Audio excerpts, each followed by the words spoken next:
জিলহজের চাঁদ উঠেছে। শুরু হয়েছে বছরের সব থেকে মহামান্বিত বরকতময় 10টি দিন।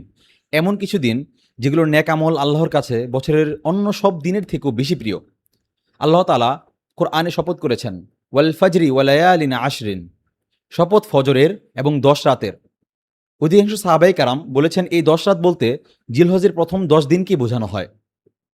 মুহাম্মদ সাল্লাল্লাহু আলাইহি ওয়াসাল্লাম বিদায় হজের ভাষণে এ মাসের মর্যাদা স্মরণ করিয়ে দিয়েছেন।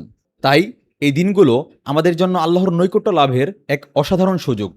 এই দিনগুলোতে যারা কোরবানি করবেন তারা কোরবানি সম্পন্ন না হওয়া পর্যন্ত নখ, চুল ও শরীরের অতিরিক্ত লোম কাটা থেকে বিরত থাকবেন এবং যথাসম্ভব আমরা 1 থেকে 9 জিলহজ পর্যন্ত রোজা রাখার চেষ্টা করব। আর তা না হলেও অন্তত 9 জিলহজ অর্থাৎ আরাফার দিনের রোজা আমরা অবশ্যই রাখার চেষ্টা করব। কারণ এই একটি রোজা পূর্ববর্তী ও পরবর্তী 1 বছরের গুনাহের কাফফারা হওয়ার আশা করা হয়। এই দিনগুলোতে আমরা কোরআন তেলাওয়াত করব, দান সদাকা করব এবং বেশি বেশি আল্লাহর জিকির ও তাকবীর পড়ব। আল্লাহু আকবার, আল্লাহু আকবার, লা ইলাহা ইল্লাল্লাহু, আল্লাহু আকবার, আল্লাহু আকবার, ওয়ালিল্লাহিল হামদ। হয়তো এই 10 দিনই আমাদের গুনাহ মাফের কারণ হবে, জীবন পরিবর্তনের সূচনা হবে আর আল্লাহর ভালোবাসা অর্জনের সোনালী সুযোগ হয়ে উঠবে।